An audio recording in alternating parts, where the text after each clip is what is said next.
Are we ready for some more exciting adventures of Thomas the Tank Engine and Friends?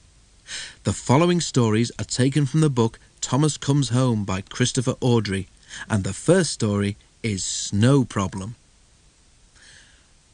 While Thomas was away at York, Percy looked after Annie and Clarabel and took most of Thomas's trains.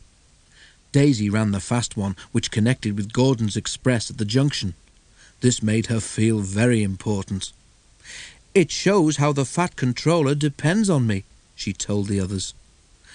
Toby was in charge of the goods trains and ran down to the harbour. He enjoyed that. His stone trains were dealt with by Mavis, the diesel belonging to the quarry company. One day, snow on the other railway had delayed the train from London, so Gordon's Express was late too. While Daisy was waiting for him at the junction, the blizzard spread across Sodor. Huge white flakes whirled all round, and her driver was worried. Daisy wasn't. "What fun," she said to herself. "The other engines don't like snow, but I think it's pretty, and I've got the rails to guide me, so it won't give me any trouble." Her driver was not so confident. "Daisy hasn't got the weight that a steam engine has," her driver told the guard. "She can't push her way through, and we all know how Thomas got stuck, don't we?" "He's told us often enough," laughed the guard. At last Gordon arrived, complaining about engines who were frightened of a bit of snow. "It's no problem," boasted Daisy. "A few flimsy flakes can't stop me." "Quite right," approved Gordon. "Well done, but I'm late. I haven't time to gossip." He puffed importantly away.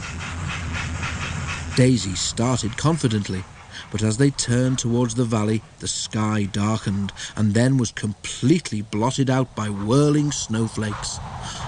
"Ugh!" exclaimed Daisy as the wind blew them into her face. "I don't like this." "Neither do I," said her driver. "I can't see where we're going." They stopped at the next signal box, and Daisy's driver went to talk to the signalman. He came back looking glum. "There are deep drifts ahead, I'm afraid," he told the passengers. "We can't get through." "The signalman says Daisy must take you back to the last station," he went on. "We'll get you home from there somehow." "If we're lucky," the passengers said to themselves. They weren't. Before they had gone far, Daisy began to feel ill. She coughed, hiccuped, and stopped. "Help!" she wheezed. "I can't breathe properly." "The snow has blocked your air intake, I expect," said her driver. He cleared it, but it was soon clogged again. Daisy could go no further. She felt like bursting into tears. The driver got down again and trudged back to the signal box to telephone for help. Daisy felt more miserable every minute. Even her driver, when he came back, couldn't cheer her up. "They've promised to rescue us," he said, "but goodness knows how they'll do it." They waited and waited, but no help came. The snow drifted higher and was soon piled all round Daisy. Suddenly she heard a whirring noise from behind. "Oh no," she thought, "not another blizzard." Daisy was right. It wasn't another blizzard. It was Harold the helicopter.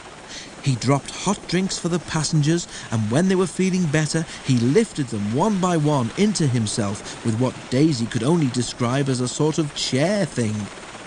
The passengers went to the airfield, where they were looked after until they could reach home. Harold couldn't help Daisy. It was a cold, miserable week before Toby rescued her. She doesn't think snow is so pretty now.